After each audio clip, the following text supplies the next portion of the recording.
మన ప్రభువును ప్రియ రక్షకుడైన యేసు క్రీస్తు ప్రభుల వారి అతి శ్రేష్టమైన పరిశుద్ధమైన ఘనమైన నామంలో ఈ మధ్యాహ్న కాలం ఈ విధంగా ఈ కుటుంబంలో ప్రార్థన కొడుకులు పాల్పంపులు దేని బిడ్డలైన అందరికీ వందనాలండి. అందరికీ వందనాలు.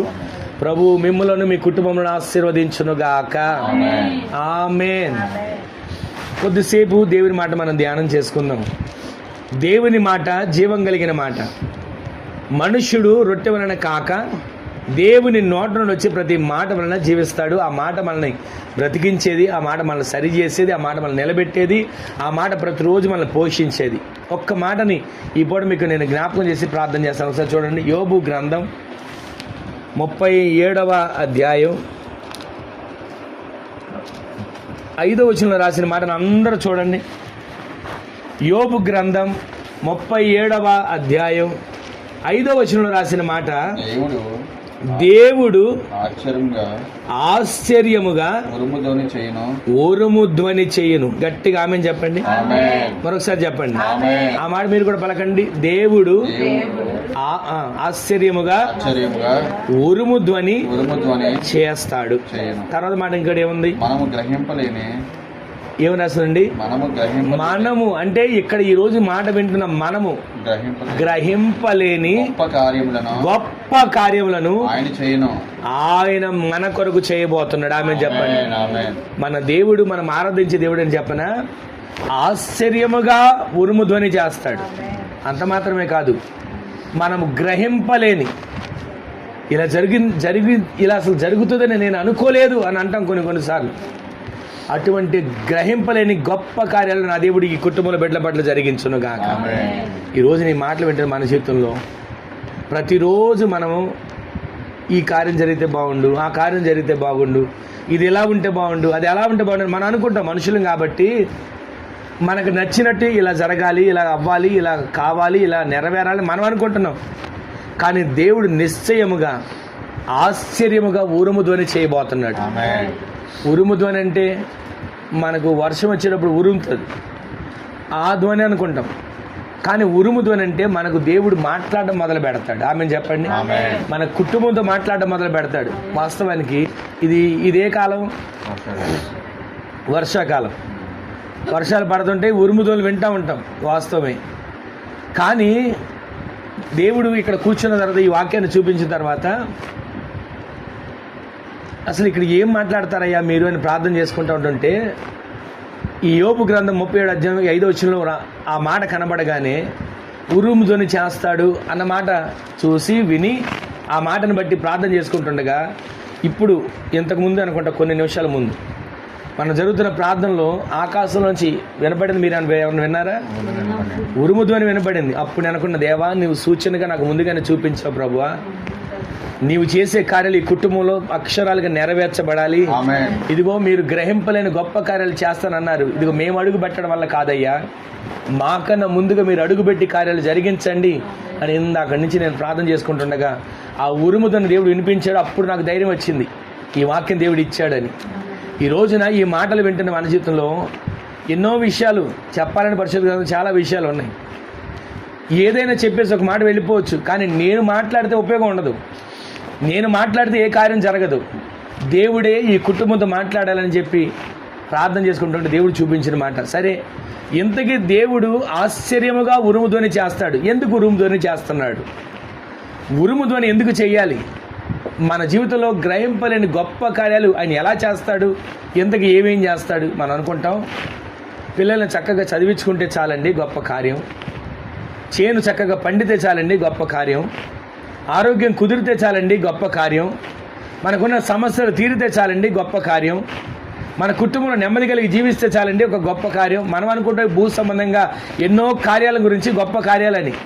ఒక పెళ్లి జరిగితే గొప్ప కార్యం అనుకుంటాం, ఒక ఇల్లు కడితే గొప్ప కార్యం అనుకుంటాం, ఒక బండి కొంటే, ఒక వాహనం కొంటే గొప్ప కార్యం అనుకుంటాం. కానీ దేవుడు మన కొరకు మనం అనుకునేది ఏంటంటే వెండో, బండో, బంగారమో, స్థలమో, ఇల్లో, పొలమో, ఏదైనా వస్తువో, వాహనం అనుకుంటున్నాం. కానీ మన దేవుడట మనము ఊహించని, మనము గ్రహించని, మనము గ్రహింపుకు కూడా లేని గొప్ప కార్యాలు ఈ రోజు నుంచి నా దేవుడు మీ కుటుంబంలో ప్రారంభించును గాక.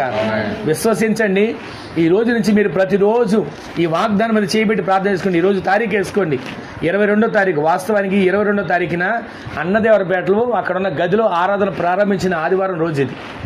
ఈ రోజుకి కరెక్ట్గా సంవత్సరం. నిన్నటి దినాన సంవత్సరం పూర్తవుతుంది. నిన్నటితో పూర్తయింది. ఈరోజు 2వ సంవత్సరం అడుగుపెట్టింది. అయితే నిన్నటి దినాన అక్కడ కొంచెం ప్రార్థన జరిగించి కొంచెం వాళ్ళకి పలహారం పెట్టడం జరిగినాయి. అయితే దీని గురించి కాదు, కానీ ఈ 22వ తారీఖు మీరు జ్ఞాపకం ఉంచుకోండి. దేవుడు ఆశ్చర్యముగా ఉరుముధ్వని మీ కుటుంబంలో పుట్టించబోతున్నాడు. ఆ ఉరుముధ్వని దేనికో చెప్పనా? కొన్ని చోట్ల రాసి ఉంటుంది, ఆయన సింహం వలె గర్జిస్తాడని, ఆయన ఉరుముధ్వని చేస్తాడని, ఆయన మాట భీకరమైనదని. ఎందుకని ఇదంతా అనుకున్నారు? మనల్ని భయపెట్టడానికి కాదు, మనల్ని ఏదో కలవరపెట్టడానికి కాదు, మన మీదకు వచ్చే సమస్యను ఆయన ఉరుము ధ్వనితో తరిమి కొట్టబోతున్నాడు. చెప్పండి, ఆమెను చెప్పండి. ఈ రోజు నుంచి విశ్వసించండి. ప్రతిరోజు ఈ మాట మీద మీరు ఉదయాన్నే లేవగానే మీరు ప్రార్థన ఎప్పుడు చేసుకుంటున్నా ఈ పరిశుద్ధ గ్రంథంలో 37వ ఈ యోబు గ్రంథం 37వ అధ్యాయం 5వ వచ్చిన మీరు చేయబెట్టి ప్రార్థన చేసుకోండి. అయ్యా, నా కొరకు నీ ఒక ఉరుము ధ్వనిని కలుగు చేయి. ఆమెను చెప్పండి. ప్రతిరోజు మన కొరకు ఏం కలుగు చేయాలి? ఉరుము ధ్వనిని కలుగు చేయి అయ్యా. ఎందుకని? ఆ ఉరుము ధ్వని కలిగితే నీ శత్రువు నీ మీద పెత్తనం చేయలేడు. చెప్పరే ఆమెనని. ఉరుము ధ్వని ఉన్న చోట వాడు రావడానికి వీలుంటుందా? కొన్ని చోట్ల మనకు కొంచెం సౌండ్ ఎక్కువ ఉంటే ఏం చేస్తాం? వెంటనే చెవులు మూసుకొని సౌండ్ తట్టుకోలేకపోతున్నామని. అపవాది మన దగ్గరికి ఒకవేళ రంకిలు వేసుకుంటూ వచ్చినా, గోళ్ళు ఎగరేసుకుంటూ వచ్చినా, వాడు ఒకవేళ గంతులు వేసుకుంటూ వచ్చినా సరే, నా దేవుడు ఉరుము ధ్వని చేయబోతున్నాడు. సమస్య కలుగు చేసేటువంటి అపవాది కాళ్ళు విరగొట్టబోతున్నాడు. ఆమెను చెప్పండి. వాడు ఇక మీదట ఇంటి వైపు కానీ, బిడ్డల వైపు కానీ, కుటుంబం వైపు కానీ, ఆరోగ్యం వైపు కానీ, సంపాదన వైపు కానీ, వారి జీవనోపాధి వైపు కానీ వాడి చూపు లేకుండా నా దేవుడు ఉరుము ధ్వనితో వాడి క్రియలన్నింటినీ లయపరచును గాక. ఉరుము ధ్వనితో వాడి కార్యాలన్నీ లయపరచును గాక. మీరు విశ్వసించండి, నా దేవుడు ఈ రోజు నుంచి మీ పట్ల జోక్యం చేసుకోబోతున్నాడు. మీరు విశ్వసించండి, నా దేవుడు ఈ క్షణం నుంచి మీ పక్షం నిలబడబోతున్నాడు. మీరు విశ్వసించండి, నా దేవుడు ఈ క్షణం నుంచి మీతో కూడా ఆయన నడవబోతున్నాడు. మీరు ఇంట్లో ఉన్నా, మీరు మెట్లు దిగుతున్నా, చేలోకి వెళ్తున్నా, మార్గాల వాహనాలు వెళ్తున్నా, నాతో ఉరుము ధ్వని చేసే దేవుడు ఈ రోజు మీ పక్షాన్ని నడిపించబడును గాక. ఇది నా మాట కాదు, మహిమ కలిగిన దేవుని మాట. మీ కుటుంబం పట్ల ఈ రోజు నుంచి నా దేవుడు నెరవేర్చును గాక. ఈ రోజు నుంచి వాగ్దానం నెరవేర్చబడును గాక. ఉరుము ధ్వని చేస్తాడండి. ఆ ఉరుము ధ్వని చేసిన తర్వాత ఏం జరుగుతుంది తెలుసా? మనము గ్రహింపలేని అసలు గొప్ప కార్యాలు నా దేవుడు మీ కొరకు, మీ కుటుంబం కొరకు చేయను గాక. కొన్ని మాటలు మీకు వివరంగా నేను చెప్పి 3 విషయాలు చెప్పి నేను ప్రార్థన చేస్తాను. మొదటి మాట, అదే యోబు గ్రంథం 9వ అధ్యాయం 5వ వచనం చదవండి. అదే యోబు గ్రంథంలో 9వ అధ్యాయం 5వ వచనం రాసిన మాట చదవండి. అక్కడ ఒక చక్కటి మాట ఉంటుంది. వాటికి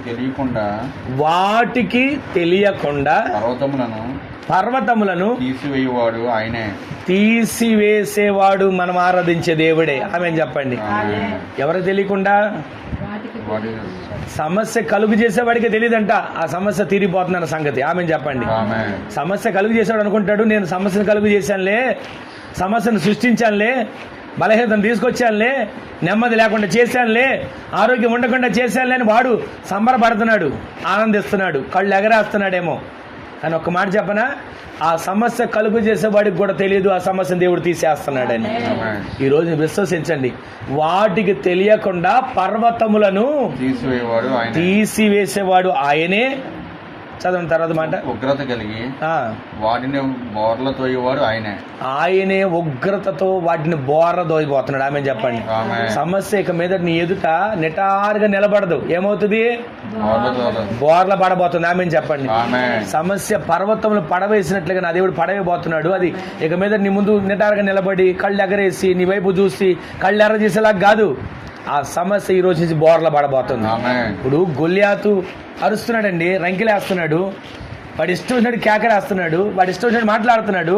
రండి, ఇశ్రాయేలు ప్రజల్లో ఎవరున్నారో రండి, ఏ సైన్యం ఉందో రండి, నా మీదకి నన్ను జయించండి, మేమందరూ మీ కాళ్ళ దగ్గరికి వస్తాం అని మాట్లాడుతుంటుంటే, యుద్ధాలు నేర్చుకున్నటువంటి సౌలు, యుద్ధాలు చేయగలిగినటువంటి సౌలు, అక్కడ ఉన్నటువంటి దావీదు అన్నలు కూడా ఈ సైన్యంలో ఉన్నవాళ్లే. అందరు ఏం చేశారు తెలుసా?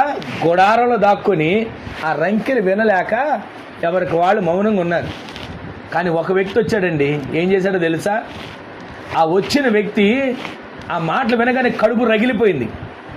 ఏంటి జీవం కలిగిన దేవుని ప్రజలు ఇలా అంటాడు? అసలు ఎవడు వీడు? జీవం కలిగిన దేవుని ప్రజల మీదకి వాడు నోటుకు వచ్చినట్టు మాట్లాడుతున్నాడు, విరుచుకు పడుతున్నాడా? ఎవడు వీడు అని చెప్పి అందరినీ, అసలు ఎవడండి వాడు, ఎవరాడు మన ప్రజలు అంటానికి వాడు ఎవడు అని అంటా ఉన్నాడు. అందరి నోట ఆ మాట వెళ్ళిపోయి రాజు దగ్గరికి వెళ్ళింది. ఒక మాట అంటాడండి దావీదు, జీవము గల దేవుని సైన్యమును తిరస్కరించుటకు ఈ సున్నతి లేని వాడు ఎంతటి వాడు.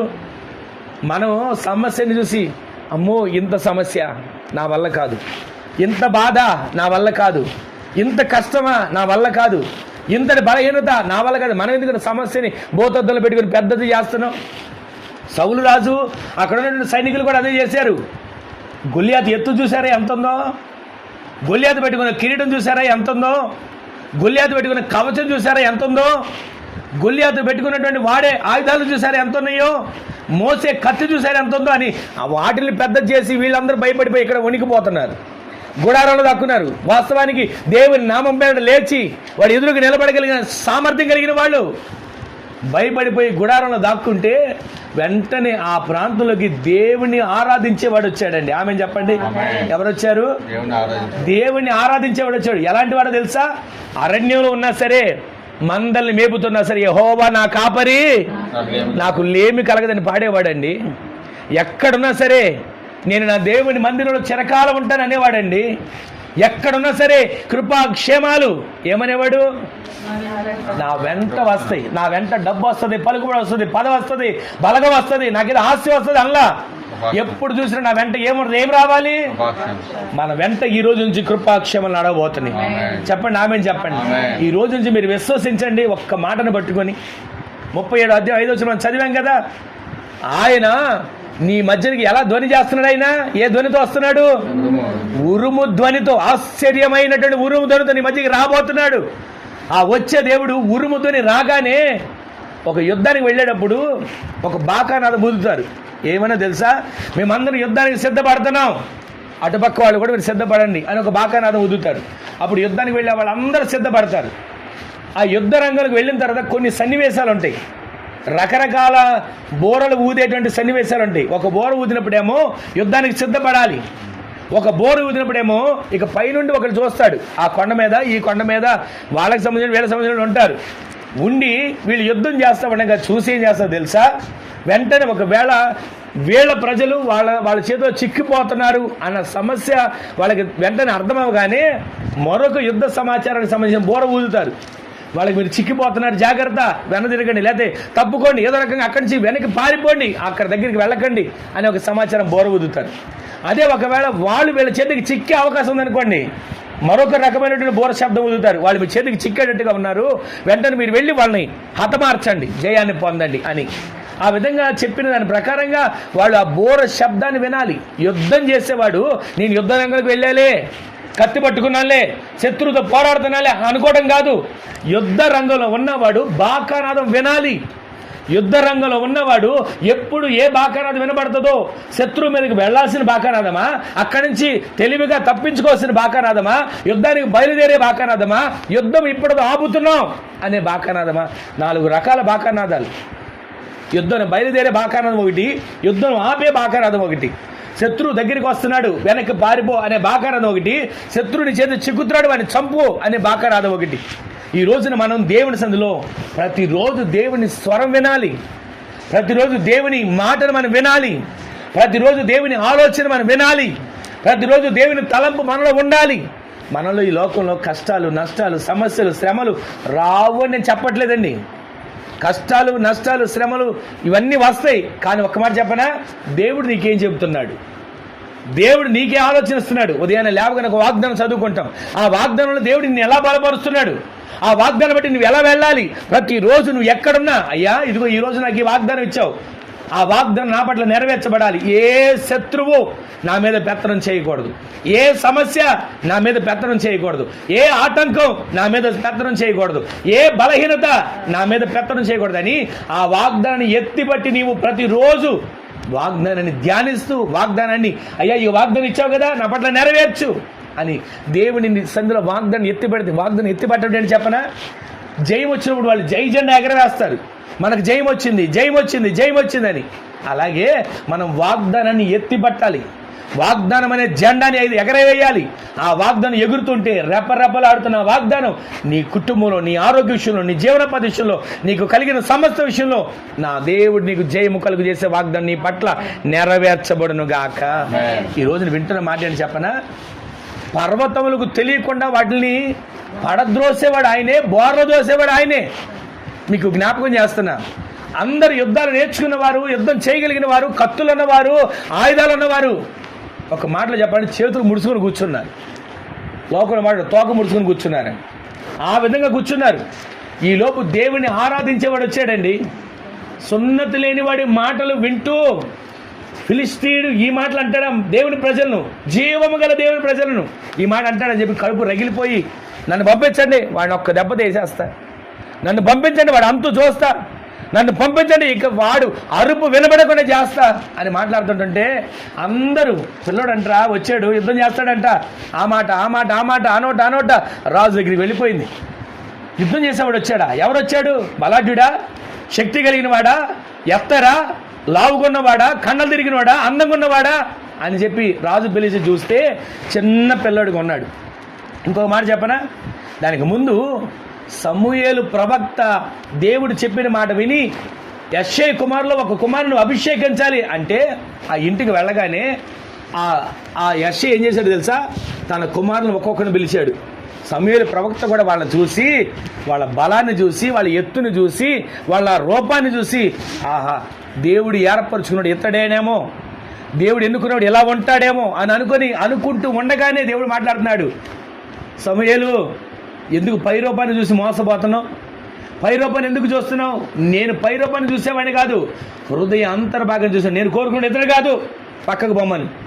అలా ఒకరి తర్వాత ఒకరు ఒక 7 కొడుకులు వచ్చారండి. ఇక సమూయేలు ప్రవక్త ఒక ఆలోచన వచ్చింది, అసలు నేను కరెక్ట్ రూట్గా వచ్చానా, కరెక్ట్ ఇంటికే వచ్చానా, లేకపోతే ఎక్కడ దారి తప్పి వచ్చానా అని అనుకుంటుండగా ఇక తండ్రిని అడిగాడు, అయ్యా వీళ్ళేనా నీ కొడుకులు? వీళ్ళేనయ్యా. మరి వీళ్ళ ఎవరు దేవుడిని ఎన్నుకోలేదు అంటున్నాడే, మరి వీళ్ళు కాక నీకు ఎవరైనా కొడుకులు ఉన్నారా? అప్పుడు చెప్తున్నాడు, అవునయ్యా కడసారి వాడు ఒకడున్నాడు, ఆడు అరణ్యంలో మందని మేపుతున్నాడు. వాడిని మర్చిపోయాడు. వాస్తవం ఒక మాట చెప్పనా, కన్న తండ్రి కుమారుడు మర్చిపోయాడండి. కన్న కుమారుడిని అరణ్యంలో వదిలేశాడు, మందని మేపుకుంటాడు, ఇక సావాడు చేస్తాడు అనుకున్నాడేమో, వదిలేశాడు. కానీ ఒక మాట చెప్పనా, ఎవరి లోకంలో నిన్ను మర్చిపోయినా నిన్ను మర్చిపోని దేవుడు ఉన్నాడు, ఆమెను చెప్పండి. నిన్ను విడువని దేవుడు ఉన్నాడు, ఆమెను చెప్పండి. నిన్ను పట్టించుకున్న దేవుడు ఉన్నాడు, ఆమెను చెప్పండి. నీ పక్షాన నిలిచే దేవుడు ఉన్నాడు, ఆమెను చెప్పండి. వెంటనే పిలిపించండి, అరణ్యంలో పిలిపించండి. అయ్యా ఇప్పుడు కుదరదయ్యా, అరణ్యంలో ఎక్కడ ఉన్నాడు, ఎంత సమయం పడుతుంది, ఎంత సమయం పడుతుంది, ఇక్కడ కూర్చుంటా. సమూయేలు ప్రవక్త కూర్చున్నాడండి. అంత దూరాన దావీదు కనబడుతూ ఉండగానే దేవుడు సమూయేలుతో మాట్లాడుతున్నాడు, సమూయేలు లే, నీ కొమ్మును తైలంతో నింపు, అదిగో నేను కోరుకున్నవాడు వస్తున్నాడు, నేను కోరుకున్నవాడు వస్తున్నాడు. ఈ రోజున నీవు నేను ఎవరో తెలుసా, దేవుని కోరుకున్న గుంపులో మనం చేర్చబడిన వారిగా మార్చబడదాము గాక. ఆ వ్యక్తి, దేవుని కోరుకున్న వ్యక్తి ఏం చేశాడు తెలుసా, జీవము కలిగిన దేవుని సైన్యాన్ని తిరస్కరిస్తుంటే తట్టుకోలేకపోయాడు. అంటే నన్ను పంపండి, నన్ను పంపండి, నన్ను పంపండి, వాడు అంతు చూస్తా, నన్ను పంపండి, వాడి నామరూపాలు లేకుండా చేస్తా, నన్ను పంపండి, ఇక మీదట వాడు అరుపు వినబడకుండా నోరు మోగుపోయేటట్లుగా తల మొండి వేరు చేస్తా అని మాట్లాడాడండి. వెంటనే సరే అని చెప్పి రాజు దగ్గర తీసుకెళ్తే రాజా ఉన్నాడు తెలుసా, నువ్వెవరివి? రాజేమన్నాడండి, సమూయేలు సౌలు రాజు దావీదుని ఏమన్నాడు? అర్థం కాలేదా? నువ్వు బాలుడు అన్నాడు. ఈరోజు మనలో కూడా కొన్ని పనులు మొదలు పెడుతున్నప్పుడు, దేవుని ఆలోచన ప్రకారం మొదలు పెడుతున్నప్పుడు కొందరు వచ్చి అంటారు, ఈ పని మొదలు పెడతా పని అవుద్ది అంటావా, పని మొదలు పెడుతున్నావు జరుగుద్ది అంటావా, పని మొదలు పెడుతున్నావు పూర్తవుద్ది అంటావా అనేవాళ్ళు వస్తారు. అదేవిధంగా నేను వెళ్తానయ్యా, వాడిని చంపుతాను, 40 రోజుల నుంచి వాడి కేకలు వింటూ గుడారాల్లో తోక ముడుచుకుని కూర్చున్నారు. వీళ్ళు అంటారు ఇప్పుడు బయటకు వచ్చి, నువ్వేం గెలుస్తావు రా, వాడి దగ్గరికి ఏం వెళ్తావు, నువ్వు బాలుడివి, నీకు ఇంకా కండ కూడా రాలా, నువ్వు ఇంక ఎత్తు కూడా పెరగల, నీకు ఎక్కడ బలం ఉంది, ఈ మాటలు మాట్లాడుతున్నారు. అప్పుడు ఏమన్నా తెలుసా, అయ్యా నీ దాసుడు నేను నన్ను బాలుడనని అనుకోవద్దు. ఒకసారి నా మందలో నేను మందని మేపుతున్నప్పుడు ఒక సింహం వచ్చి నా గొర్రెపిల్ల నోట ఖర్చుకుపోయింది. నేనేం చేశాను తెలుసా, ఆ సింహం అంత పరిగెట్టడం మొదలుపెట్టా. పరిగెడుతుంటే సింహం నన్ను ఆరాగా చూసి ఎవడా నన్ను తరుముతున్నాడు అని నిలబడింది. నిలబడి అనుకుంటుంది, ఎప్పటివరకు నేను తరిమితే పారిపోయేవాడిగా నన్ను తరిమేవాడు నువ్వెవడో రా అని అడిగినట్లుగా నేను ఆ ఎదుట నిలబడిందయ్యా. వెంటనే ఆ సింహాన్ని నేను చీల్చి నా గొర్రెపిల్లని తెచ్చుకున్నా. ఒకసారి ఎలుగుబంటి వచ్చింది, దాన్ని కూడా చీల్చి నా గొర్రెపిల్లని తెచ్చుకున్నా. ఈ సింహం నుండి ఎలుగుబంటి నుంచి తప్పించిన దేవుడు ఈ మనిషి నుంచి నన్ను తప్పించలేడా, ఈ గొల్లియాతు నుంచి తప్పించలేడా అని దావీదు మాట్లాడుతుంటే, సర్లేరా ఏదైతే అదేంటి వెళ్తానంటున్నాడుగా అనుకొని సౌలు రాజు ఆయుధాలు తెచ్చారు, కవచాలు పెట్టారు, కిరీటం పెట్టారు, కాళ్ళకి చెప్పులు తొడిగించారు. ఏది తొడిగించిన దానిలో మునిగిపోయాడు. సౌలు రాజు ఏమో ఎత్తరి, దావీదేమో ఎత్తు తక్కువ. అవన్నీ మునిగిపోతే అంటాడు, ఒక్క మాట అంటాడు, అయ్యా ఇవన్నీ నాకు వాడుక లేదయ్యా. మరి ఏం వాడుకురా? వాడి దగ్గరికి వెళ్ళాలంటే నీకు కత్తి ఉండాలి, వాడి దగ్గరికి వెళ్ళాలంటే కిరీటం ఉండాలి, వాడి దగ్గరికి వెళ్ళాలంటే కవచం ఉండాలి, వాడి దగ్గరికి వెళ్ళాలంటే చెప్పులు ఉండాలి, వాడి దగ్గరికి వెళ్ళాలంటే నీకు జాగ్రత్త వహించేటువంటి ప్రతి సాధనం ఉండాలి అని అన్నీ చెప్తాడంటే ఒక్క మాట అంటాడు, అయ్యా ఇవన్నీ నాకు వాడుక లేదు, నాకు వాడుక ఒకటే, ఒడిసెలు పట్టుకోవడం, రాయి పెట్టి గిరగిర దిప్పి కొట్టడం, ఇదే నా వాడుక. సితార పట్టుకోవడం, వాయించడం, ఇదే నా వాడుక. స్వరాన్ని తెరవడం, దేవుని స్తుతించడం, ఇదే నా వాడుక. ప్రతిరోజు దేవుని మహిమపరచడం, ఇదే నా వాడుక. ఈ వాడుకతో నేను వెళ్తానయ్యా అని ఆ వాడుకతో వెళ్ళిపోయాడండి. వెళుతుండగా శత్రువు అనుకుంటున్నాడు, ఎవడరా నా మీదకి వచ్చేది, యుద్ధానికి వచ్చేది అని తేరి చూస్తూ ఉంటుంటే చిన్న పిల్లడికి వస్తుంటాడు. వాడి దేవతల పేట చెప్పించడం మొదలు పెట్టాడంట. వెంటనే ఒక మాట అన్నాడు, యుద్ధము చేసేది నేను కాదు. ఓ గొల్లియాతు, యుద్ధం నేను చేస్తాను అనుకుంటున్నావు, నన్ను చూస్తున్నావు, ఎత్తు చూస్తున్నావు, నాలో ఏమి లేదయ్యా బాబు, నేను ఏమాత్రం పనికిరానివాడిని, యుద్ధం చేసేది ఆయన, యుద్ధం చేసేది నా దేవుడు అని చెప్పి యుద్ధానికి వెళ్లే ముందు ఏం చేశాడు తెలుసండి? ఏటి ఒడ్డుకు వెళ్ళి ఏమేరుకున్నాడు చెప్పరేంటండి? నున్నటి రాళ్ళు ఏరుకున్నాడు. ఎందుకు? వాస్తవానికి యుద్ధానికి వెళ్ళకముందు రాజు దగ్గర వెళ్తానని చెప్పే ముందు ఆయన దగ్గర ఏమి లేవు, కనీసం రాళ్ళు కూడా లేవని యుద్ధం చేయడానికి. నేను వెళ్తాను, నేను చేయిస్తా, వాడిని అంతు చూస్తాను అన్నాడు. యుద్ధానికి వెళ్ళేటప్పుడు ఏటి ఒడ్డుకు వెళ్ళి 5 రాళ్ళు ఏరుకొని 5 వాళ్ళ ఒకే ఒక్క రాయి అక్కడికి వెళ్ళాడు, ఒడిసెలో పెట్టాడు, గిరా గిరా గిరా గిరా తిప్పి కొడితే వాడు ఏమయ్యాడు? ఒకసారి ఆ మాట చదవండి. సమూయేలు మొదటి గ్రంథం 17వ అధ్యాయంలో తీసిన వాడు ఆ మాట చదవండి ఒకసారి. మొదటి సమూయేలు గ్రంథం 17వ అధ్యాయం అక్కడ రాసిన మాట,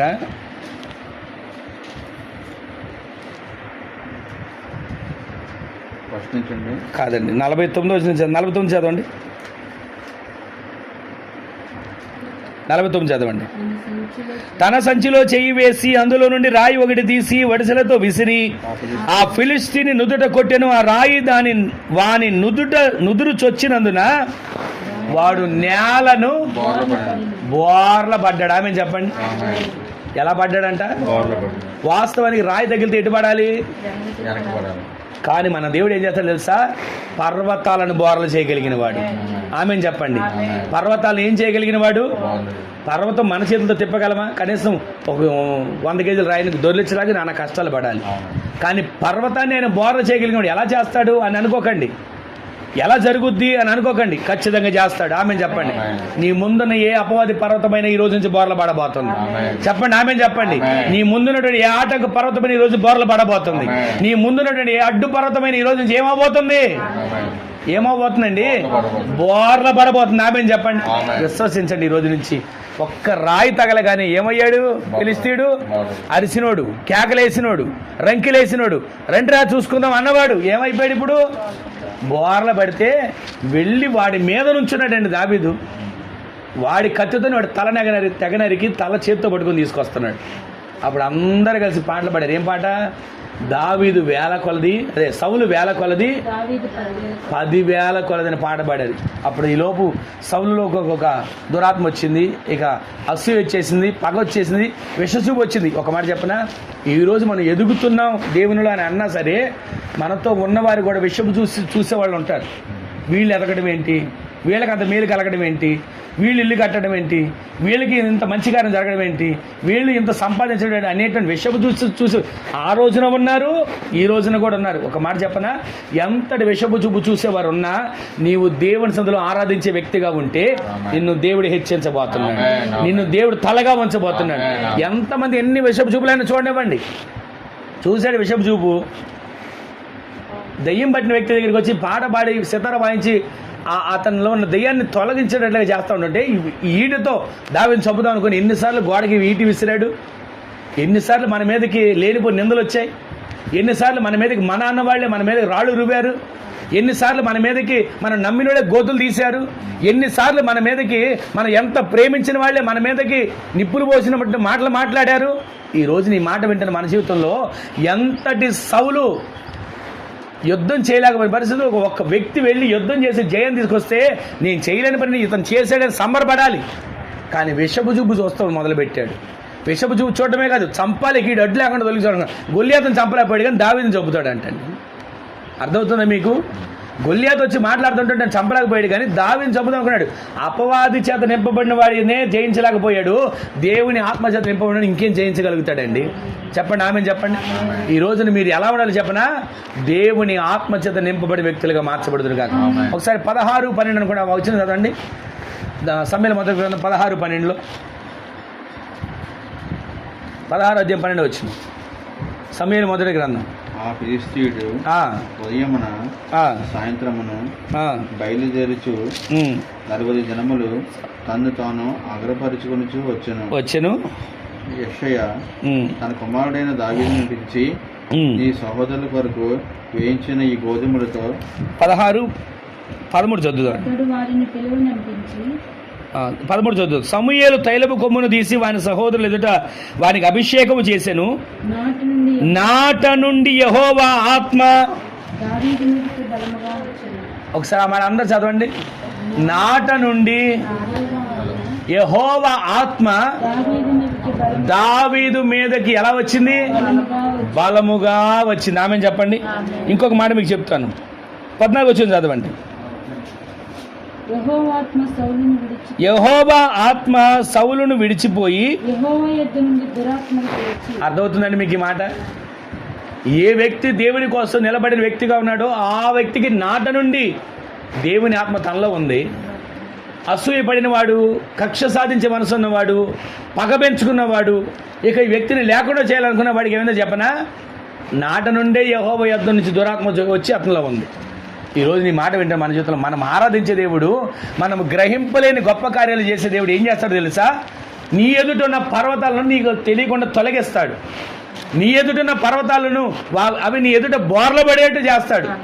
నీ ఎదుట ఏ పర్వతమైన సమస్య ఉన్నా, నీ ఎదుట ఏ పర్వతమైన ఆటంకం ఉన్నా, నీ ఎదుట ఏ పర్వతమైనటువంటి అడ్డు గోడ ఉన్నా, ఈ రోజు నుంచి ఆ పర్వతాలన్నింటినీ నా దేవుడు తొలగించబోతున్నాడు. ఈ రోజు నా పర్వతాలన్నింటినీ నా దేవుడు తప్పించబోతున్నాడు. ఈ రోజు నా పర్వతాలన్నింటినీ నా దేవుడు నీ ఎదుట కనబడకుండా తుడిచివేయును గాక. నీ ఎదుట పర్వతాలు ఏమవుతుందో తెలుసా? బోర్ల పడతాయి. చివరికి జరిగేది ఎక్కడ? చదును భూమిగా మార్చబడతాయి. ఆమెను చెప్పండి. మొదటిది, పర్వతాలను తొలగిస్తాడు. నీవు గ్రహింపిన గొప్ప కార్యాలు చేసే దేవుడు. రెండో మాట మీకు విషయం జ్ఞాపకం చేస్తాను చూడండి. మత్తయి సువార్త చదవండి ఒకసారి. మత్తయి సువార్త 17వ అధ్యాయం 24వ వచనం నుంచి కొన్ని విషయాలు చూద్దాం చూడండి. మత్తయి సువార్త 17వ అధ్యాయం 24వ వచనం నుంచి రాసిన ఒక చక్కటి మాటని నేను మీకు జ్ఞాపకం చేస్తాను, వినండి. వారు కపెర్నహూమునకు వచ్చినప్పుడు 60 షెకెలు అను పన్ను వసూలు చేయవారు పేతురు వద్దకు వచ్చి, మీ బోధకుడు ఈ 60 షెకెలు చెల్లింపడా అని అడుగగా, చెల్లిస్తామని అన్నారు. అతడు ఇంటిలోనికి వచ్చి మాటలాడక మునిపే యేసు ఆ సంగతి ఎత్తి, సీమోనా, నీకేమి తోచుచున్నది? భూరాజులు సుంకమును పన్నును ఎవరే వసూలు చేస్తారు? కుమారులు వద్దనా అన్యుల వద్దనా అని అడిగాడు. అతడు అన్యుల వద్దనే ప్రభువా అని చెప్పగా, యేసు, అలాగైతే కుమారుల స్వతంత్రులే, అయినను మనము వారికి అభ్యంతరము కలుగు చేయకుండానట్లు నీవు సముద్రమునకు పోయి గాలము వేసి మొదట పైకి వచ్చు చేపను పట్టుకొని దాని నోరు తెరిచిన ఎడల 1 షెకెలు దొరుకుద్ది. దానిని తీసుకొని నా కొరకును నీ కొరకును వారికి పన్ను కట్టమని చెప్పాడు. ఆమె చెప్పండి ఒకసారి. ఇప్పుడు మీకు అర్థమయ్యే మాట చెప్తాను, వినండి. ఇక్కడ మనం చదివినటువంటి మాటలో మొదటిది మూలవాక్యం మనం విన్నాం. ఆయన ఆశ్చర్యకరముగా ఉరుముధ్వని చేస్తాడు. అంత మాత్రమే కాదు, నీవు గ్రహింపలేని గొప్ప కార్యాలు చేస్తాడు. గ్రహింపలేని గొప్ప కార్యాలు చేసే దేవుడు. సరే, మన దేవుడు ఆరాధించే దేవుడు గొప్ప కార్యాలు చేస్తాడు. ఏం కార్యాలు చేస్తాడు అంటే, నీకు తెలియకుండా నీ ఎదుటిన పర్వతాన్ని తొలగిస్తాడు. అంత మాత్రమే కాదు, నీ ఎదుట నిలబడి రంకెలేసే సమస్య అనే పర్వతమైనా, నీ ఎదుట నిలబడి నవ్వే పర్వతమైనా, నీ ఎదుట నిలబడి హేళన చేసే పర్వతమైనా, నీ ఎదుట నిలబడి ఆరోగ్యం కలగకుండా సమస్యలు సృష్టించే పర్వతమైనా, ఏ సమస్య పర్వతమైనా ఆ సమస్యను నా దేవుడు బోర్ల పడేయబోతున్నాడు, చదును భూమిగా చేయబోతున్నాడు. అది నీవు గ్రహించిన గొప్ప కార్యం. రెండవ కార్యం ఏంటి చెప్పనా? ఇక్కడ మనం చదివినటువంటి మాటలో మనం గమనిస్తే, అక్కడ యేసుక్రీస్తు ప్రభుల వారు, పేతురు వీరందరూ కలిసి ఒక ఊరు వెళ్తున్నారు. ఆ ఊరు వెళ్తున్నటువంటి మార్గంలో కొందరు వచ్చి, అయ్యా పేతురు, మీ బోధకుడు నువ్వు పన్ను కట్టరా? పన్ను కట్టాల్సిన పని లేదా మీకు? పన్ను కట్టాల్సిన ఆ రూల్ ఉంది మీకు తెలుసా అని అడుగుతుంటే, అయ్యా మా బోధకుడికి తెలుసు అని చెప్పి ఏదో పన్ను కడతానని అని ఇంటిలోకి పేతురు వస్తున్నాడు. పేతురు ఇంటిలోకి వస్తుండగానే వచ్చి చెప్పలా, అయ్యా పన్ను కట్టమన్నారు, ఏం చేయమంటారు, మన దగ్గర డబ్బులు లేవు, ఎలా, ఇదేం అడగలా. పన్ను కట్టమని వారు అడిగారు, పన్ను కట్టడామని చెప్పడానికి పేతురు వస్తున్నాడు. అంత దూరంలో గుమ్మం దగ్గర ఉండగానే యేసుక్రీస్తు ప్రభువారు పేతురుని పిలిచి, పేతురు, పన్ను ఎవరు కట్టాలి? రాజకుమారులు కట్టాలా, అన్యులు కట్టాలా అని అడిగితే చెప్పాడు, అయ్యా పలానా పలానా. అయితే కుమారులు స్వతంత్రులే, అయినను వాళ్ళకి మన అభ్యంతరం ఎందుకు చెప్పాలి? యేసు పన్ను కట్టలేదని వాళ్ళు ఎందుకు అనిపించుకోవాలి? వాళ్ళతో పన్ను కడదాం. ఒక పని చెయ్యి, సముద్రం దగ్గరికి వెళ్ళి సముద్రంలో నువ్వు గాలం వేసి మొదట ఏ చేప వస్తుందో ఆ చేపని నువ్వు నోరు పట్టుకుని నోరు తెరిచి చూస్తే దాంట్లో ఒక షెకెల్ కానీ దొరుకుద్ది. ఆ షెకెల్ తీసుకొని నువ్వు బయటకు వచ్చి ఇక్కడికి వచ్చి వాళ్ళిద్దరికి, నీకు ఒక 1/2 షెకెలు, నాకు ఒక 1/2 షెకెలు, షెకెల్ పన్ను కట్టేసేయి, పని అయిపోద్ది అని అన్నాడండి. ఒకసారి వినండి ఈ మాట. ఇప్పుడు పేతురు గారు ఎలాంటి వాడు? సముద్రంలో వల వేయగలిగిన సామర్థ్యం కలిగిన వాడు, పడవ వేసుకుని వెళ్ళగలిగిన సామర్థ్యం కలిగిన వాడు, ఎంతటి రాత్రైనా సరే చేపలు పట్టగలిగిన జ్ఞానం కలిగిన వాడు, ఎక్కడ చేపలు పడతాయో తెలిసినవాడు. అలాంటి పేతురుతో దేవుడు మాట్లాడుతున్నాడు, పేతురు నువ్వు సముద్రానికి వెళ్ళి వలై అని అనట్లా. వల వేయి అంటే బాగుండేది, ఏదో ఒక వల తీసుకుని ఎవరితో పడవ అద్దెకి తీసుకొని, అయ్యా వెళ్ళి 2 చేపలు తీసుకొని వచ్చేస్తున్నావు, నా యేసు ప్రభు చెప్పాడని వెళ్ళేవాడు. కానీ లోపలికి వెళ్ళకుండానే ఒడ్డు నుండి గాలం వేయమన్నాడు. మీరు ఆలోచించండి ఒకసారి, సముద్రంలో ఎవరైనా బుద్ధున్న వాళ్ళు, ఆలోచన ఉన్న వాళ్ళు గేలం వేస్తారా? ఎప్పుడైనా చూసారా మీరు గేలం వేసినట్టు? సముద్రంలో పిల్ల కాలంలో వేస్తారు, అవసరమైతే గోదావరి నదిలో కూడా వేస్తారు. కానీ సముద్రంలో ఎక్కడైనా గేలం వేసినట్టు మనకు తెలియదు. కానీ యేసుక్రీస్తు ప్రభులు వారు చెప్పినటువంటి గొప్ప కార్యం, జరిగే కార్యం ఏంటో చెప్పనా? వెళ్ళి చెప్పాడు సముద్రంలో గేలం వేయమని. వెంటనే సీమోను పేతురు ఏమనాలి? అయ్యా నాకు వల వేయడం తెలుసు, అవసరమైతే ఇదిగో ఏదైనా పడవ అద్దెకి తీసుకొని చేపలు తీసుకొస్తాను, అవి అమ్మేలా పన్ను కడతాను, కానీ గేల వేయడం ఏంటి అయ్యా అని ఏం మాట్లాడలా. యేసుక్రీస్తు ప్రభువారి మాటను విన్నాడు, పరుగుని వెళ్ళాడు, గేలం వేశాడు. ఇప్పుడు ఒక మాట మీరు ఆలోచించండి, గేలం వేయగానే చేప పడిద్దా? ఎక్కడైనా మీరు చూసారా? గేలం అలా వేయగానే చేప పడిన దాఖలాలు ఎక్కడైనా ఉంటాయా? గేలం వేసిన తర్వాత అతను ఏం చేయాలి? ఎదురు చూడాలి.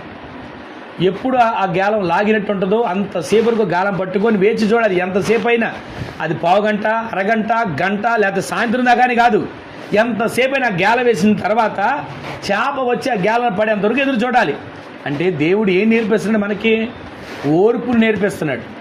ఆ పేతురుకు ఓర్పును నేర్పిస్తున్నాడు. ఆ గేలం వేశాడండి, వేసిన ఎప్పుడు పడి ఉంటుందో నాకు తెలియదు, కానీ ఆ వేసిన దాన్ని బట్టి యేసుక్రీస్తు ప్రభువు చెప్పిన దాని ప్రకారంగా చేప పట్టుకున్నాడు, షెకెల్ దొరికింది, తీసుకొచ్చి పన్ను కట్టాడు. సరే, ఇక్కడ వరకు బాగానే ఉంది. ఇంతకీ చేప నోట్లో షెకెల్ ఎలా వచ్చింది? ఒకసారి మీరు ఆలోచించండి. చేప నోట్లోకి షెకెల్ ఎలా వచ్చి ఉంటుంది? ఇప్పుడు మనకు కూడా ఇప్పుడు ట్రైన్ మీద వెళ్ళేటప్పుడు, గోదావరి నది మీద బ్రిడ్జి మీద వెళ్ళేటప్పుడు, ట్రైన్ వెళ్ళేటప్పుడు చిల్లర వేసే అలవాటు మీరు ఎప్పుడైనా చూసారా? ఒకప్పుడు నేను చిన్నప్పుడు ఏదో పని మీద వెళ్ళినప్పుడు అప్పుడు చూశాను. అంటే గోదావరి నది ఎక్కడికో వెళ్ళినప్పుడు చూశాను, నదిలో ఇది ఈరా అని చెప్పి మా అమ్మ నాకు ఆ నాణ్యం ఇచ్చింది, వేసాను. తర్వాత ఇక్కడ మనం గమనిస్తే ఆ రోజున సముద్రంలో ప్రయాణం చేసేవాళ్ళంట, సముద్రాన్ని ఒక దేవతగా కొలిచేవాళ్ళు. సముద్రాన్ని వాళ్ళు ఒక ఆరాధించే ఒక దేవతగా, వాళ్ళు నమ్మిన దేవతగా కొలిచి, ఈ సముద్రంలో ప్రయాణం చేస్తున్నాం, మాకు ఏ ఆపద కలగకుండా, మాకు ఏ ఇబ్బంది కలగకుండా ఇదిగో ఈ నాణ్యాన్ని మేము సమర్పిస్తున్నాం అని చెప్పి సముద్రంలో నాణ్యాన్ని వేసేవాళ్ళు. ఆ వేసిన నాణ్యం ఏం జరిగిందంటే అవన్నీ కింద కూర్చబడ్డాయి, కిందకి అక్కడ చేర్చబడ్డాయి. ఆ చేర్చబడిన వాటిలో ఒక చేర్చబడినటువంటి ఆ సముద్రంలో ఉన్నటువంటి నాణ్యాల్లో ఒక నాణ్యాన్ని చూసి తలతల మెరిసిన నాణ్యాన్ని చూసి మింగిన చేపని మనం గ్రహింపలేని ఆశ్చర్యకారాలు చేసే దేవుడు చూసి వెంటనే ఇదిగో సముద్రానికి వెళ్ళి గేలం వేయి. ఆ మింగిన చేప వచ్చింది, గేలంలో పడింది. నోరు తెరిచి చూస్తే షెకెలు కనపడింది. ఆ షెకెలను తీసుకుని వెళ్ళి వాళ్ళకి కట్టాడు. ఇద్దరికి పన్ను. ఈరోజు నేను చెప్పే మాటని చెప్పనా, మనం గ్రహింపలేని గొప్ప కార్యాలు చేసే దేవుడు ఒకటి మన ఎదురుగున్న పర్వతమైన సమస్యలను తొలగిస్తాడు, పర్వతాలను తొలగిస్తాడు. రెండోది అని చెప్పనా, నీ ఇంట్లో ఏ అవసరత ఉందో, నీ కుటుంబంలో ఏ అవసరత ఉందో, నీ బిడ్డలో ఏ అవసరత ఉందో, నీకున్నటువంటి అప్పుల సమస్య ఉందో అవి తీర్చుకునేట్లుగా నీకు ఒక ఆలోచన చెప్తాడు. నీవు కష్టపడే పనిని దేవుడు ఆశీర్వదిస్తాడు. నీవు చేసే చేతి పనిని దేవుడు దీవిస్తాడు. మనం అనుకోవచ్చు, ఈ పనితో నా అప్పులు ఎలా తీరతాయి, ఈ పనితో నా అవసరత ఎలా తీరుతుంది, ఈ పనితో నా ఆటంకం ఎలా తొలుగుతుంది మనం అనుకుంటాం. ఒక మాట చెప్పనా, మనం కష్టపడింది తక్కువే కావచ్చు, సంపాదించింది కొంచెమే కావచ్చు, దానిలోనే నా దేవుడు అభివృద్ధిని కలుగు చేయబోతున్నాడు. విశ్వసిస్తే మనం ప్రతిరోజు కూడా మన జీవితాల్లో మనం గ్రహింపలేని కార్యాలు చేస్తాడండి. ఆయన గ్రహింపలేని కార్యాలు మనం ఎన్నని వివరించగలుగుతాం. ఎన్నో పరిశుద్ధ గ్రంథం కార్యాలు ఉన్నాయి. నేను అవన్నీ చెప్పట్లేదు, కానీ మూడు విషయాలు మీకు చెప్తాను చెప్పి నేను ఈ రోజున ప్రేరేపించబడిన మాట మీకు తెలియజేస్తున్నాను. ఒకటి, మనం గ్రహింపలేని కార్యాలు చేసేవాడు నీ ఎదుట పర్వతం, అది ఎంతటి పర్వతమైనా దానిని పడదోయబోతున్నాడు, నీకు తెలియకుండా దాన్ని బోర్ల చేయబోతున్నాడు. ఆమె చెప్పండి. రెండవది, నీ అవసరతను దేవుడు తీర్చబోతున్నాడు. ఏ అవసరతతో ఉన్నా, ఏ అక్కరతో ఉన్నా, ప్రతి అవసరత నా దేవుడు ఆయన నామ మహాదేశంలో నీ కొరకు తీర్చునుగాక. ఆయన మాట వింటే చాలు, ఆయన మాటకు లోబడితే చాలు, ఆయన మాట ప్రకారం జీవిస్తే చాలు, ఆయన మాట ప్రకారం చేస్తే చాలు, నీ ప్రతి అవసరత క్రీస్తు మహిమశ్వరంలో తీర్చబడును గాక. ఇంకో మాట చెప్పి నేను ముగించేస్తాను. చూడండి, యోహాను సువార్త 21వ అధ్యాయం 9వ వచనం.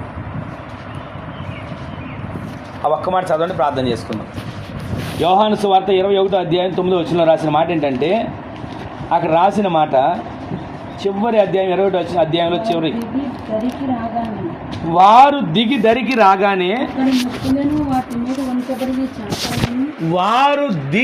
దరికి రాగానే అక్కడ నిప్పులను దాని మీద ఉంచబడిన చేపలను ఈ రోజున దేవుడు నీ కోసం నిప్పులను సిద్ధం చేశాడు. ఆమెను చెప్పండి. నీ అవసరత తీర్చడానికి, నీ ఆకలి తీర్చడానికి, నీకున్న అవసరం తీర్చడానికి ఆయన పొయ్యి రాజు పెట్టాడండి. మనం అనుకుంటాం ఇప్పుడు వెళ్ళాలి పొయ్యి రాజు పెట్టాలి అనుకుంటామేమో. మన అవసరత తీర్చడానికి ఆయనే ఒక పొయ్యి రాజబెట్టి నిప్పులు, దాని మీద ఉంటే కాల్చేటువంటి చేపలను కూడా దేవుడు సిద్ధపరిచాడు. వచ్చి అంటాడు, ఇక యేసుక్రీస్తు ప్రభువు వారు చనిపోయారు, సమాధి చేసేసారు, ఆయన మృత్యుంజయుడికి తిరిగి లేచాడు. ఇదంతా జరిగిన తర్వాత వీళ్ళు ఏమనుకున్నారు తెలుసా? యేసుక్రీస్తు ప్రభువు వారు లేరు, మన జీవనం ఎలా, మన ఆధారం ఎలా, మనం ఎలా బ్రతుకుతాం? ఆయన చెప్పాడు, మీరు ఏ రోజైనా ఎక్కడికి వెళ్ళినా, ఒంటరిగా వెళ్ళినా, జాలి లేకుండా వెళ్ళినా, ఒకవేళ మీకు చెప్పులు లేకుండా వెళ్ళినా మీకు ఏదైనా తక్కువైందా అని అడిగాడు. అడిగితే అయ్యా మాకేం తక్కువ కాలేదు అని చెప్పారు. ఇదంతా జరిగింది. సరే అని చెప్పి ఆ రోజున వీళ్ళు ఏం చేశారు తెలుసా? ఎవరికొకరు మాట్లాడుకొని మనం కూడా సముద్రం దగ్గరికి వెళ్దాం, చేపలు పట్టుకుందాం, మళ్ళీ ఏదో రకం జీవనం సాగించుకుందాం అని చెప్పి శిష్యులందరూ మాట్లాడుకొని సముద్రంలోకి వెళ్ళి మరలా పడవ ఒకటి తీసుకొని చేపలు పట్టుకొని, ఆ 20వ అధ్యాయం ప్రారంభం నుంచి ఉంటుంది, మరలా సముద్రంలోకి వెళ్ళి చేపలు పట్టారంటండి. పడదామని వెళ్ళారు కానీ వాళ్ళ వల్ల కాల. దేవుని కనికరం లేకుండా మనం ఏది చేసినా మనకు ముందుకు వెళ్ళదు. అందుకే ప్రతిదానికి దేవుని చిత్తానికి అప్పగించుకోవాలి. అయ్యా, గ్రహింపలేని కార్యాలు చేసే దేవుడిగా నువ్వు నా ముందుండయ్యా అని అడగాలి. వీళ్ళు యేసుక్రీస్తు ప్రభువారికి లేరులే, ఇంకేమవుతుందిలే, మన బతికి ఇంతేలే, మన జీవితం ఇంతేలే, మన జీవనం ఇంతేలే అని అనుకొని సముద్రంలోకి వెళ్ళారు. రాత్రి అంతా కష్టపడ్డారు, ఏమాత్రం ప్రయోజనం కలగల. ఆయన ధరిని నిలిచాడు. ఒకసారి ఆ మాట చదవండి, కొంచెం పైన రాసిన మాట ఉంటుంది, చెప్తాను చూడండి. ఆయన ధరిని నిలిచాడు ఉంటుంది, 4వ వచనంలో ఉంటుంది. సూర్యోదయం అగుచు ఉండగా యేసు ధరిని నిలిచెను. అయితే ఆయన యేసు అని శిష్యులు గుర్తుపట్టలేదు. ఇక్కడ మనం గమనించేది మాట చెప్పనా, ఇప్పుడు ఈ రోజున మనం దేవుని దగ్గరికి వెళ్తున్నాం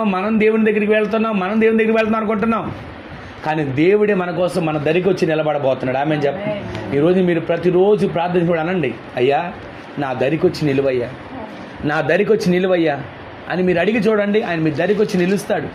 నిలిచినది సూర్యోదయం అగుచు ఉండగా, అంటే రాత్రంతా వీళ్ళు ఏం చేశారు?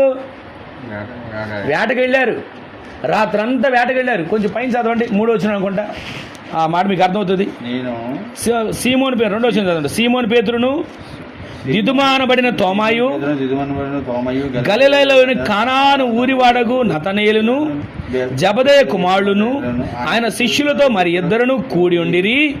ఇప్పుడు 3వ వచనం సీమోను పేతురు అంటున్నారు, సీమోను పేతురు నేను చేపలు పట్టబోయినని. ఎంతమంది ఉన్నారు, ఎవరైనా చేపలు పడతామని అన్న మాట అన్నారా? 2వ వచనంలో ఎంతమందిని చదివాం?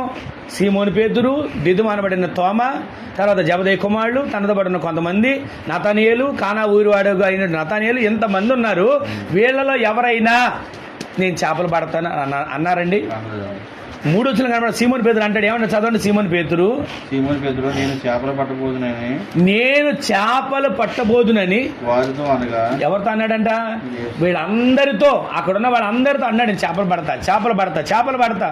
చదవండి. వారు మేమును నీతో కూడా. అప్పుడు అన్నారు, వాళ్ళు అన్నారు, అయ్యా నువ్వు చేపలు పడితే మేమేం చేస్తాం, నీతో కూడా నేను మీకుతో కూడా వస్తాం అని చెప్పి వాళ్ళు కూడా, చేపలు పట్టడం మంచిది కాదు, మనకు దేవుడు మనుషులు బట్టే జాలరుగా చేస్తానన్నాడు. చేపలు పట్టే వాళ్ళగా కాదు, మనుషులు బట్టే జాలరుగా చేస్తున్నాడు. ఇప్పుడు నువ్వు మళ్ళీ చేపలు పడతానంటే ఏంటి అనాలి కదా. వీళ్ళు ఏమన్నా తెలుసా, మేము కూడా నీతో వస్తాం అని వెళ్ళారండి. ఇప్పుడు చదవండి ఆ మాట. వారు వెళ్ళి ధోని ఎక్కారు కానీ ఆ రాత్రి ఏమీ పట్టలేదు. ఏం చేశారండి? నేను చేపలు పడతా మేము కూడా వస్తాం అని వెళ్ళారు. ఏదైనా సంపాదించారా? ఏమి సంపాదించాల. తెల్లవారుతుండగా యేసు ధరిని నిలిచి అడుగుతున్నాడు, పిల్లలారా మీ దగ్గర తినడానికి ఏమైనా ఉందా? అయ్యా మా దగ్గర లేదు. ఆ మాట చూడండి. యేసుక్రీస్తు అడిగితే వాళ్ళు అన్న మాట ఏంటంటే, భోజనమునకు మీ వద్ద ఏమైనా ఉన్నదా అని వారిని అడుగగా లేదని వారు ఆయనతో చెప్పారు. ఇక వాళ్ళ పాట అంతా ఏం పాట? ఎంతసేపు లేదు లేదు లేదు లేదు, ఇదే పాట. ఆ పాట పాడుతున్నారు. పడవ వేసుకుని వెళ్ళారా? నిండిందా? లేదయ్యా. వల వేశారు, నిండిందా? లేదయ్యా. రాత్రంతా కష్టపడ్డారు, ఏమన్నా కలిగిందా? లేదయ్యా. ప్రతిరోజు వాళ్ళ పాట ఏంటంటే లేదు లేదు లేదు లేదు అనే పాట. ఆయన ఆలోచించి చూసి వీళ్ళు ఎట్లా వీళ్ళ వల్ల కాదులే, ఆకలితో అలవడేస్తారని చెప్పి ఆయనే పొయ్యిని రాజు చేశాడండి, నిప్పుల్ని సిద్ధపరిచాడండి, చేపలను తీసుకొచ్చి వాటి మీద కాల్చి వేడివేడిగా వాళ్ళ శిష్యులు పిలిచి ఆహారం పెడుతున్నాడండి. ఈ రోజున మన కోసం దేవుడు చేసే గొప్ప కార్యం ఏంటో చెప్పనండి. ఆయన గ్రహింపలేని గొప్ప కార్యాలు చేసే కార్యాల్లో ఒకటి, నీకు తెలియకుండా నీ ఎదుటిన్న పర్వతాలను పడదోస్తాడు, బోర్ల పడేటి చేస్తాడు. రెండోది నీ అవసరాలను తీర్చే కార్యం చేస్తాడు. అది నీ కష్టార్జితం కొంచెం కావచ్చు, నీకు అక్కడ వెళ్ళిన దారిలో ఇది అనుకూలం అని అనిపించదు, కానీ అనుకూలం కాదనుకున్న స్థలంలో నుంచే దేవుడు నీకు అనుకూలపరిచి నీకు అవసరాలు తీర్చబోతున్నాడు. మూడోది, నీ కొరకు దేవుడే అవసరాలు తీర్చే ద్వారం తెరవబోతున్నాడు. అవసరాలు తీర్చే ద్వారం తెరిచి అక్కడ వాళ్ళ కోసం నిప్పుల మీద చేపల్ని కాల్చి పొయ్యిని రాజు పెట్టాడు. ఈ రోజున అట్టి కార్యం మీ కుటుంబాల్లో నా దేవుడు జరిగించును కాక. విస్తారమైన ప్రసంగం కాదు, కానీ కొన్ని మాటలు మీకు జ్ఞాపకం చేస్తున్నా. ఆయన మీకోసం ఏం ధ్వని పుట్టిస్తున్నాడు ఆశ్చర్యకరముగా? చెప్పండి అందరూ. ఉరుము ధ్వని.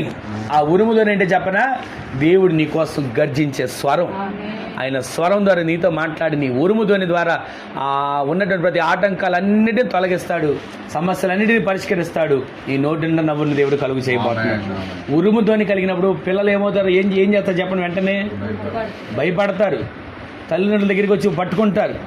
కానీ అదేవిధంగా నా దేవుడు నీ కొరకు ఉరుముధ్వని చేస్తే నీ మీదకి వచ్చే శత్రువులను దేవుడు తరిమి కొట్టబోతున్నాడు. ఆ శత్రువు ఇప్పుడు దాకా నేను భయపెట్టాలని చూశాడు, కానీ నా దేవుడు ఉరుముధ్వని చేయబోతున్నాడు. ఈ రోజు నుంచి శత్రు కార్యాలు లయపరచబడబోతున్నాయి. ఈ రోజు నుంచి శత్రు తంత్రాలు లయపరచబడబోతున్నాయి. ఈ రోజు నుంచి శత్రు పన్నాగాలు లయపరచబడబోతున్నాయి. ఆయన ఉరుముధ్వని చేసి నీకు గ్రహింపలేని గొప్ప కార్యాలు చేసే దేవుడు ఏం చేస్తాడు చెప్పనా? ఒకటి, నీకు తెలియకుండా నీ ఎదుటిన పర్వతాలు పడదోస్తాడు, చదును భూమిగా చేస్తాడు. ఆ పర్వతాలు బోర్ల పడేటి చేస్తాడు. రెండోది, నీవు వెళ్ళి గాలమై సముద్రంలో గెలవేవాడు. సముద్రం అయినా సరే కంగారు పడకండి. ఏ సమస్య అయినా సరే ఆ సమస్యల నుంచి దేవుడు సమస్యలో నుంచి నీకు పరిష్కారం దేవుడు కలుగు చేయబోతున్నాడు. సమస్యల నుంచి నీకు విడుదల దేవుడు ఇవ్వబోతున్నాడు. ఆయన నీ అవసరాలు తీరుస్తాడు. అవసరాలు తీర్చే దేవుడు అవసరాలు తీర్చడం మాత్రమే కాదు, నీ ఆకలి కూడా తీర్చబోతున్నాడు. ఈరోజు నీ మాటలు వింటున్న మన జీవితంలో ఒక్క మాట, నేను 2 వచనాలు చదివించిన ప్రార్థన. యోబు గ్రంథం 5వ అధ్యాయం 9వ వచనం చదవండి ఒకసారి. అదొక వచనం, తర్వాత యెషయా గ్రంథంలో ఒక మాట చదివి ప్రార్థన చేసుకుందాం. యోబు గ్రంథం 5వ అధ్యాయం 9వ వచనం. ఇందాక 9:5 చదివాం, పర్వతాలు బోర్రలు దోసేది. ఇప్పుడు 5వ అధ్యాయం 9వ వచనం చదవండి, త్వరగా చదవండి. ఆయన పరిశోధింపజాలని మహత్కార్యములను చేయువాడు, లెక్కలేనన్ని అద్భుత క్రియలను చేసే దేవుడు. గట్టిగా ఆమేన్ చెప్పండి. మన దేవుడు ఎవరంటండి? పరిశోధింపజాలని మహత్కార్యములను లెక్కలేనన్ని అద్భుత క్రియలను ఆయన చేయబోతున్నాడు. ఆమేన్ చెప్పండి. ఈ రోజు నుంచి మీ కుటుంబాల్లో ఆ కార్యం నెరవేర్చబడును గాక, ఆ కార్యం స్థిరపరచబడును గాక. ఇంకొకసారి అదే కొంచెం ముందు చదవండి, 9వ వచనం, 9 తర్వాత ముందు చదవండి. యోబు గ్రంథంలోనే 5వ అధ్యాయం 9వ వచనం తర్వాత. ఆయన భూమి మీద వర్షం కురిపించేవాడు, పొలం మీద నీళ్లు ప్రవహించేవాడు. భూమి మీద ఏం కురిపించేవాడు అంటే ఆయన వర్షము కురిపించేవాడు, పొలముల మీద నీళ్లు ప్రవహింపజేసేవాడు. అలా చేసి దేవుడు ఏం చేస్తాడు తెలుసా? దీనులైన వారిని ఉన్నత స్థలములో నుంచి ఉంచును, దుఃఖపడి వారిని క్షమాపణకు లేవనెత్తను, క్షేమ వృద్ధికి లేవనెత్తబోతున్నాడు. ఆమె చెప్పండి, ఆమె చెప్పండి. ఈ రోజున ఏ దుఃఖంలో ఉన్నా, ఏ బాధలో ఉన్నా, ఏ నిట్టూర్పులు ఉన్నా సరే విశ్వసించండి, క్షేమ స్థితిని దేవుడు మీకు దయచేయబోతున్నాడు. క్షేమ స్థితిని దేవుడు మీకు దయచేయబోతున్నాడు. ఇంకొక మాట చెప్తాను, దానికి ముందు చదివాం కదా, వర్షం సకాలంలో వర్షం కలుగు చేస్తాడట, పొలములలో నీళ్లు కలుగు చేస్తాడట. ఏది కలుగు చేసిన నీళ్లు, వర్షం అంటే ఏంటి చెప్పనా? నీ జీవనానికి సంబంధించినటువంటి ఆధారం, నీ అవసరాలు తీర్చబడేటువంటి ఆధారం, దానిని దేవుడు సమకూర్చును గాక. చివరిగా ఒక్క మాట, యెషయా గ్రంథం 60వ అధ్యాయం 18వ వచనం చదవండి. యెషయా గ్రంథం 60:18. ఈ మాట చదివి మనం ప్రార్థన చేసుకుందాం. బైబిల్ మూసేయండి ఆ మాట చదివిన తర్వాత.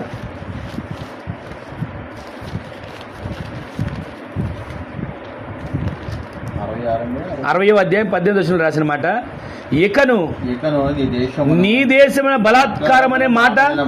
ఆమె చెప్పండి అందరూ, మరలా చదవండి అన్న. ఇకను నీ దేశమున బలాత్కారం అనే మాట ఏమవుదంట? ఇంకా వినబడదు. ఆమె చెప్పండి. నీ సరిహద్దులలో పాడు అనే మాట గాని, నాశనం అనే మాట గాని ఇక మీద వినబడదు. ఆమె చెప్పండి. రక్షణయే నీకు ప్రాకారంగా మార్చబడబోతుంది. ఆమె చెప్పండి. ఈ రోజున రక్షణ నీకు ప్రాకారంగా నా దేవుడు జరిగించును గాక. ఈ రోజు నీ మాటలు వింటాను మన చేతులు. ఒక్కసారి ఎవరికి వారు ఆలోచించండి. మనం ఆరాధించే దేవుడు మన కొరకు ఉరుము ధ్వని చేస్తున్నాడు, ఆశ్చర్యకరమైన ఉరుము ధ్వని. ఆ ఉరుము ధ్వని ద్వారా ఆయన గ్రహింపలేని గొప్ప కార్యాలు చేయబోతున్నాడు. ఇంట్లో కానీ, కుటుంబంలో కానీ, బిడ్డల్లో కానీ, ఈ మాటలు వింటున్న వారిలో కానీ ఆయన ఆశ్చర్య కార్యాలు జరిగించును గాక, గొప్ప కార్యములు జరిగించును గాక. ఏమిటా గొప్ప కార్యాలు? నీకు తెలియకుండా నీ ఎదుటన్న సమస్య పర్వతాన్ని ఆయన తొలగించబోతున్నాడు. ఆ సమస్య అనే పర్వతం ఏదైనా సరే, పర్వతం ఏదైనా ఆ పర్వతం యొక్క మీద పర్వతం ఉండదు, కదిలించబడబోతుంది. పర్వతం ఉండదు, అది తొలగించబడబోతుంది. పర్వతం ఉండదు, నీ ముందు లేకుండా చదురు భూమిగా దేవుడు మార్చబోతున్నాడు. రెండవది, నీ అవసరాలు తీర్చే గొప్ప కార్యం చేయబోతున్నాడు. అదేంటి తెలుసా? పేతురు సముద్రం దగ్గరికి వెళ్ళి గాలం వేసి శక్తులు తెచ్చి పన్ను కట్టినట్లుగా నీకు ఏ అవసరం ఉందో అవసరతను నా దేవుడు నీకు సమకూర్చేట్ల కార్యాలు జరుగును కాక. మూడోది, నా దేవుడే నీకు ఆకలి తీర్చడానికి పొయ్యిని రాజబెట్టాడు, నిప్పులను సిద్ధపరిచాడు, చేపలను కాల్చాడు, శిష్యులకు ఆహారం పెట్టినట్లుగా మీకు మీ కుటుంబాలకు సమృద్ధి ఆహారం దేవుడు దయచేయను కాక. సమృద్ధి ఆహారం అంటే లోక సంబంధమైనటువంటి తినే ఆహారమే కాదు, ఆత్మ సంబంధమైన ఆహారం మీకు సమృద్ధిగా దేవుడు దయచేయబోతున్నాడు. ఈ రోజు నీ మాటలు వింటున్న తర్వాత చివరిగా మనం చదివిన మాట అని చెప్పనా, నీకు మరలా ఏ వృద్ధిగా రాబోతుంది? క్షేమ స్థితిని మరలా కలుగు చేయబోతున్నాడు. ఆమె చెప్పండి. ఇప్పటివరకు క్షేమం కరువైంది, ఎప్పటివరకు ఆరోగ్యం కరువైంది, ఎప్పటివరకు నెమ్మది కరువైంది, ఎప్పటివరకు మనం అనుకున్న మంచి రోజులు కరువయ్యాయేమో, కానీ ఈ క్షణం నుంచి నీకు క్షేమాన్ని వృద్ధి కలుగు చేసే రోజులు నా దేవుడు దయచేయబోతున్నాడు. ఆ కార్యాలు మన జీవితంలో జరిగిస్తే ఏంటో చెప్పనా, ఎక్కడో నీ ఇంట్లో బలాత్కారం అనే మాట కానీ, నీ సరిహద్దులలో పాడు అనే మాట, నాశనం అనే మాట కానీ ఇక మీదట నీ ఇంట్లో వినబడదు. అంత మాత్రమేనా? నీ ఇంటికి దేవుడే రక్షణ అనే ప్రాకారం ఉంచబోతున్నాడు. ఆ రక్షణ అనే ప్రాకారాలు మీరు భద్రపరచబడుదురు. ఈరోజు గ్రహింపలేని గొప్ప కార్యాలు చేసే దేవుడు మీ కుటుంబాల్లో ఈ 4 కార్యాలు జరిగించును గాక. ఒకటి, పర్వతాలను తొలగిస్తాడు, నీ అడ్డు తొలగిస్తాడు, నీ సమస్యలు తొలగిస్తాడు, నీ నోటి నిండా నవ్వు కలిగజేస్తాడు. 2, నీ అవసరాలు తీరుస్తాడు. నీకు నీకు నీకు ఉన్నటువంటి ప్రతి ఒక్క అక్కరను దేవునికి తెలిసి ప్రతి అవసరత ఆయన నామ మహదేశ్వరంలో తీరుస్తాడు. 3వది, నీకు ఆకలి తీర్చడానికి, నీ కన్నీరు తొడవడానికి, నీకు ప్రతి ఒక్క అవసరతను సమకూర్చడానికి ఆయనే సిద్ధపడి చేతులతో వంట చేసి నీకు ఆహారం పెడతాడు. 4వది, ఆయనే నీకు రక్షణ ప్రాకారంగా ఉండబోతున్నాడు. ఆ రక్షణ ప్రాకారంగా ఉన్న నీవు ఇక పాడైన మాట కానీ, నాశనం అనే మాట కానీ, బలాత్కారం అనే మాట కానీ, బలహీనత అనే మాట కానీ, సమస్య అనే మాట కానీ నీ నోట రాకుండా రక్షణ అనే ప్రాకారంలో దేవుడు నిన్ను సిద్ధపరచును గాక. మరొక మాట విన్న మాట ఏంటి చెప్పనా, నీకు మరలా క్షేమ వృద్ధిని దేవుడు దయచేయబోతున్నాడు. అట్టి రీతిలో దేవుడు ప్రభు కార్యాలు చేసేట్లే ఒక్కసారి తలలో ఉంచుదాం. విన్న వాక్యం పెట్టి ఒక చిన్న ప్రార్థన చేసుకుందాం. అందరూ కూడా తల వంచండి. చివరికి ఒక చిన్న ప్రార్థన చేసి ముగించుకుందాం. అందరూ కూడా తల వంచండి. ఒక చిన్న ప్రార్థన చేసుకోబోతున్నాం. అయ్యా, ఈ దినాన మీరు మాట్లాడిన ప్రతి మాటను బట్టి నీకు వందనాలు. మీరు చేసిన మేలులు, మీరు చేసిన ఆశ్చర్యకారాలని ఎన్నని వివరించగలం, ఎన్నని నామంలో ఘనపరచగలం. ఇదిగోనైనా గ్రహింపలేని గొప్ప కార్యాలు చేసే దేవుడు అయ్యా, ఊహకు అందని అద్భుతాలు జరిగించే దేవుడు అయ్యా. బిడ్డల జీవితంలో కార్యాలు చేసి నోటి నిండా నవ్వు దయచేయండి తండ్రి. ఇదిగోనైనా ఉరుముధ్వని మీరు చేసే దేవుడిని ఆశ్చర్యకరముగా, అలాంటి ఉరుముధ్వని బిడ్డల కొరకు చేయండి అయ్యా. అదేవిధంగా నా తండ్రి ప్రతి దినము కూడా నాయన అయ్యా, వారి గ్రహింపులేని గొప్ప కార్యం బిడ్డ జీవితంలో జరుగునట్లుగా కృప చూపించండి తండ్రి. వారి ఎదురున్న